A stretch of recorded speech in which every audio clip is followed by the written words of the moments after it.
No se diga más por Top Latina. Mira, vamos a iniciar nuestras conversaciones del día de hoy y vamos a empezar presentando a nuestro primer invitado por todo lo alto, además, porque es alguien a quien todos queremos, apreciamos, a pesar de ser como es, ¿verdad? Así, un muchacho político, como todos los políticos, pero destacado. Mi amigo Orlandito Jorge Villegas. Buenos días. Orlando Salvador. Gracias por invitarme a este espacio. Un espacio que he visto desarrollar. Bueno, en esta cabina hace 5 años yo recuerdo que venía 1 o 2 veces en las mañanas a hacer unos comentarios de política con nuestro hermano Julio Alberto Martínez y José Martínez Brito. Y la verdad que verlo desarrollar, verlos ustedes también teniendo esta estelaridad en la mañana me llena de mucho orgullo y de paso los felicito por eso. Muchas gracias. Gracias, Orlando. Y debo decir, ya que comentas eso, que hace 3 años cuando nació No se diga más, en otro horario y en otra emisora hermana, Orlando fue uno de nuestros primeros invitados, por no decir el primero. Es verdad. Así que bienvenido. Gracias. Vamos a hablar de política. Sí. Estamos en campaña. Pero antes de política, felicitarlo, porque Orlando Salvador va a ser padre pronto. Así es. Así que empieza una nueva etapa, hay que darle un aplauso. Empieza una nueva etapa en su vida, que yo siempre he dicho. Ahora. Todo el mundo me dice eso. Sí. No, y ese es el parteaguas en la vida de todo hombre. Después que tú vas a ver que nunca va a ser igual. Nunca va a ser igual. Así que felicidades y de verdad que te deseamos lo mejor. Gracias. Orlando, termina en agosto tu gestión como diputado. ¿Qué te pareció? ¿Qué tal estuvo esta experiencia y qué aprendizaje te deja? Y por encima de eso, ¿qué le dejas al país? Mira, el paso por el Congreso ha sido muy interesante y a la misma vez tiene sus altas y bajas. Para todo congresista, yo diría, sobre todo para nosotros, los jóvenes que llegamos en el 2020 y que llegamos con unos bríos de pensar que nos la íbamos a comer allá adentro. Y de repente encontrarse con ciertas realidades que forman parte del día a día de la vida parlamentaria, pero que hasta que tú no lo ves y lo entiendes, te choca. Y yo recuerdo que cuando yo deposité mi primer proyecto de ley, que era el proyecto de ley de devolución del ITEVIS a los turistas extranjeros y residentes y los dominicanos residentes en el exterior, mi amigo presidente de la Comisión de Hacienda me dijo, hermano, eso va para un freezer, porque que está difícil ese. Y yo me quedé como que, pero esto está en el plan de gobierno del presidente de la República. Punto 28, me acuerdo yo, de su plan de turismo. Sí. Y es un tema favorable al país. No, que eso no es así. Eso hay que pedirle opiniones a la DGI, al Ministerio de Hacienda. Y yo dije, ay, mi madre. Bueno, por cierto, le siguen cobrando los $10 a los turistas. Entonces, esas realidades, quizás a veces yo le comentaba a una gente ayer que a mi segundo año, yo estaba en el hemiciclo mirando al techo y decía, pero yo no tengo un proyecto de ley aprobado todavía. Estoy haciendo aquí. ¿Y por qué es que es tan difícil lograr que se apruebe un proyecto de ley? Pero la verdad es que es difícil. Entonces, ese tipo de realidades te chocan, pero a la misma vez tú aprendes, y de hecho aprendes cómo luego entonces lograr que las cosas se efectúen. El Congreso es un lugar de consensos, el Congreso es un lugar de diálogo. Ese es el Parlamento. Entonces, gracias a Dios, logramos un proyecto de ley aprobado y promulgado por el presidente de la República. Es el proyecto de ley de política nacional antidopaje para el deporte olímpico dominicano. Hemos sometido más de 10 iniciativas entre proyectos de leyes y resoluciones que ustedes saben que las resoluciones no son vinculantes, pero de alguna manera generan y también un llamado de atención al gobierno, a diferentes sectores. En la parte de representación, no hemos perdido contacto con ninguna comunidad, no solo de nuestra circunscripción, sino de todo el Distrito Nacional. Y yo creo que, y voy más allá de simplemente Orlando, me refiero al legado de una nueva generación que entró al Congreso en estos 4 años. Es visible. Yo me siento orgulloso también de mis colegas que somos congresistas de un primer periodo. Hemos aprendido mucho con los congresistas veteranos también. Sí. Y sobre todo, Máximo, me he dado cuenta que la gran mayoría de los mitos que existen sobre el Congreso, los diputados y los senadores, es mentira. Y yo aquí les digo a ustedes, aquí se reconoce poco el trabajo de los legisladores. No solamente en el ámbito legislativo que se trabaja mucho, sino también en el ámbito de representación, donde nosotros servimos como una especie de tapa de caldero cuando situaciones en comunidades, me voy a provincias, me voy a municipios, suelen ser difíciles y está la mano del legislador para ser una especie de intermediario entre los comunitarios y el Poder Ejecutivo Y esa labor se reconoce muy poco en este país. Y eso es parte de la paz y la estabilidad que goza la República Dominicana, es ese rol que juegan los legisladores en sus comunidades. Sí, yo estoy de acuerdo con eso. Lo que pasa es que los legisladores, en una parte que es la más notable, lamentablemente, en vez de exhibir, por ejemplo, una carta de vida, hoja de vida, le gusta exhibir sus vehículos de lujo, sus Ferragamo, sus Rolex.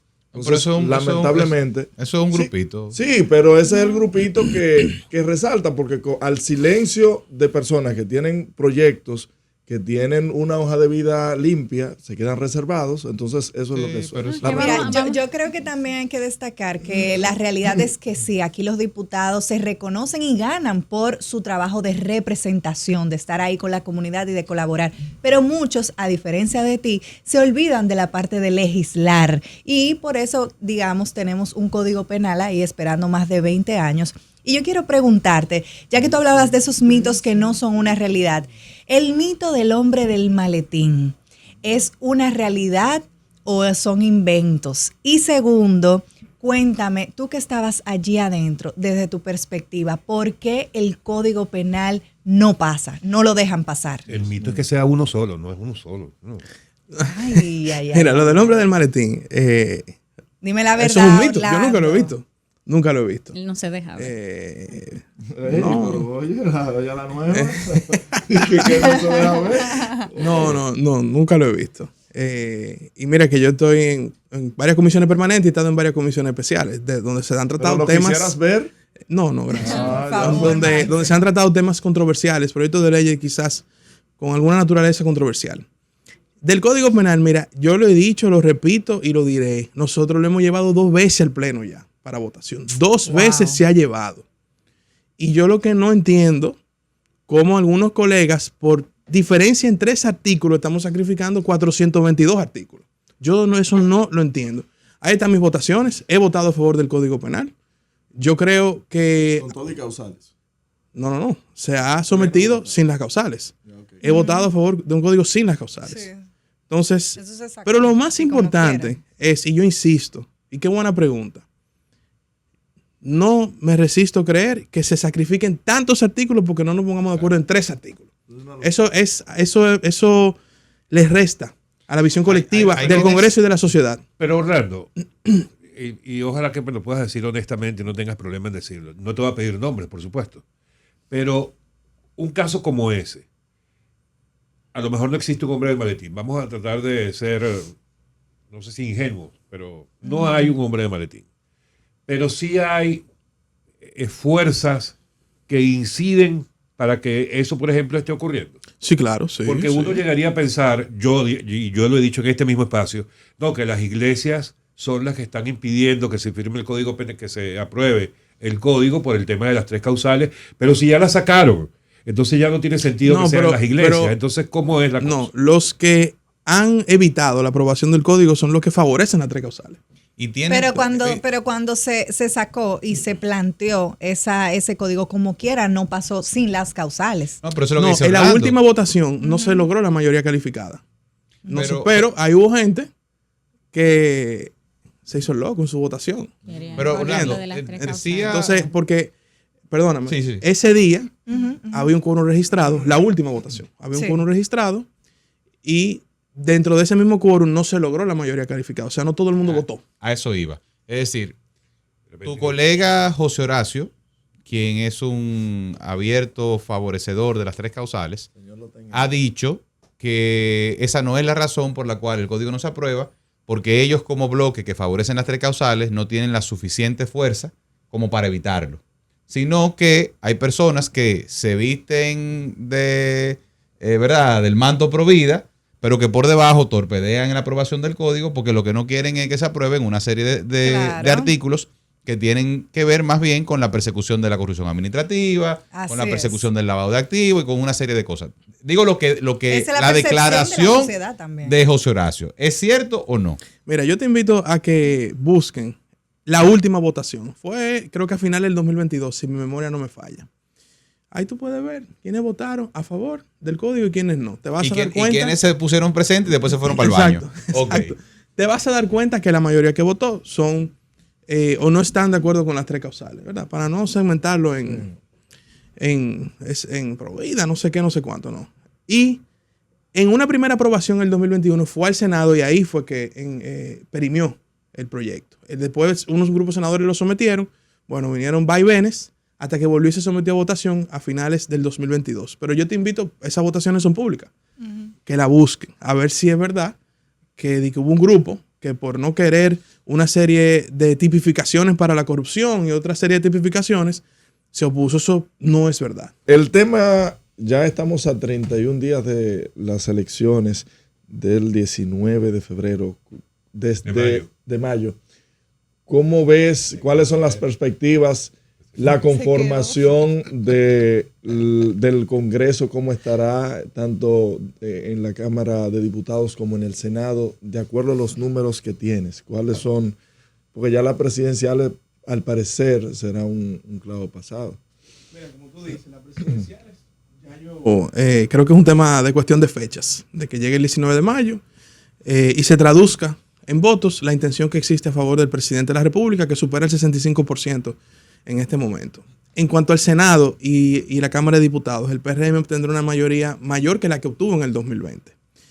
Y yo creo que nosotros vamos a sacar de 29 a 31 senadores. 29 a 31. Te estoy dando un promedio que no es descabellado, porque si tú te pones a analizar, la gran mayoría de los senadores de la Fuerza del Pueblo en el 2020 ganaron con los votos del PRM. De 29 a 31, ¿cuál sería la única que no van a ganar?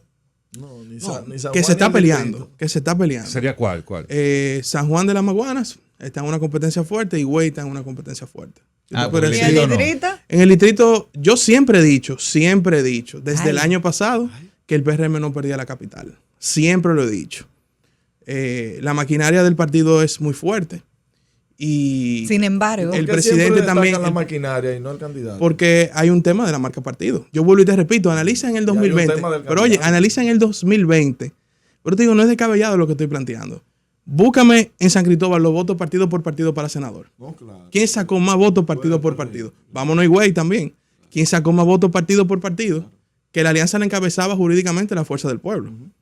Entonces, salvo quizás San Juan, que ahí la Fuerza del Pueblo, bueno, él era PLD creo que en ese momento, sacó más votos. En la mayoría de las provincias que ganaron los senadores de la Fuerza del Pueblo, la mayoría de los votos venían del PRM. Entonces no es descabellado. O sea que solamente en 3 provincias ustedes no tienen proyección ahora mismo de que se gana abrumadoramente. 2 más o menos. Que hay competencia fuerte. Pero fuerte, una fuerza. Pero eso es mucho. Y ahora bien, porque incluso en el caso de San Juan de la Maguana, y yo creo que el partido, dentro de la exaltación de la victoria del 18 de febrero, no lo comunicó bien. Nosotros ganamos los municipios del interior en San Juan de la Maguana. Perdimos el cabecera. Perdimos el cabecera. Orlando, pero entonces, óyeme una cosa. Mira el compromiso que estaría de alguna manera, vamos a decir, asumiendo el partido de gobierno con respecto a lo que tú decías antes de cómo funciona el Congreso. A partir del 19 de mayo, o más bien a partir del 16 de agosto le cae todo lo bueno del y todo 2024, ya ahí no va a haber manera de que el gobierno pueda decir esto no se hizo porque no contábamos con la mayoría, porque ahí efectivamente van a tener la mayoría absoluta en todos lados. Ese es el Mira, reto. ese es el reto. Y yo he dicho varias veces, nosotros ya vimos lo que fue el PLD, que acumuló un poder mucho más absoluto que lo que pudiera tener el PRM, porque los tiempos han cambiado también. Sí. Pero en el 2016, Danilo tenía el Poder Ejecutivo, su Congreso, la justicia, repito, la justicia, como ahora, pero exacto, incluyendo jueces y fiscales. El PRM va a tener una mayoría congresual, que ya la tenía también en el 2020, porque no es que no hemos gobernado con mayoría. Ahora va a ser mayor y quizá permitirá que alguna serie de proyectos fluyan con mayor facilidad en el Congreso. Porque yo te voy a decir algo.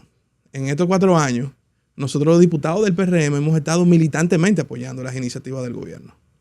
Ahora quizá con una mayoría un poquito más abrumadora, o más quizá holgada, era la palabra, perdón, que quería utilizar, pues muchas iniciativas que quizás no se pudieron desarrollar en estos 4 años se puedan desarrollar, sobre todo con un presidente que tiene una agenda de institucionalidad muy grande y el Congreso es vital para esa agenda. Y es más, yo me voy más lejos.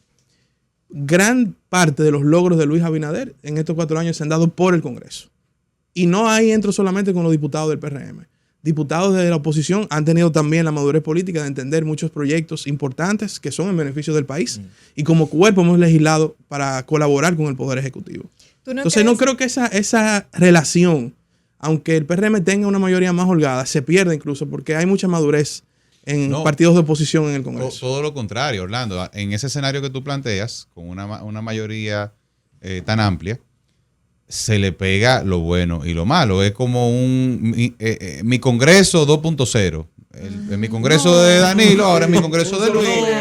Entonces, a ver. Pero la clave está en lo que tú decías ahora, Orlando, que en ese entonces no solamente tenían su Congreso, sino además tenían la justicia. Sí, pero mira, más que eso, yo creo que nosotros, los PRMistas, nos vemos en el espejo del pasado. Cuando se ha acumulado mucho poder, se muere de éxito. Fue lo que le pasó al PLD, que originó otro partido, toda la situación que vivió. ¿Está el PRM preparado para eso? Entonces, ahí voy a mi punto. Yo creo que nosotros, viendo el pasado y sin ganas de repetir los errores del pasado, creo que estamos entrando en una fase de madurez política, de poder administrar ese poder sin morir de éxito. Yo creo que ya las lecciones que vivimos de la división del PLD, de tantos años de un gobierno, de un mismo partido gobernando, donde nosotros, a mí me da risa que mucha gente me dice, pero ustedes son unos abusadores. Digo yo, pero aquí se le olvidó en el 2010 que nosotros no ganamos una senaduría. Y aguantamos tranquilito aguantamos. Y en el 2016 perdimos unas elecciones donde Danilo sacó un 61% y también sacó la mayoría. Fueron 16 años. ¿Cuál es la diferencia? Aquí viene el punto interesante. ¿Cuál es la diferencia?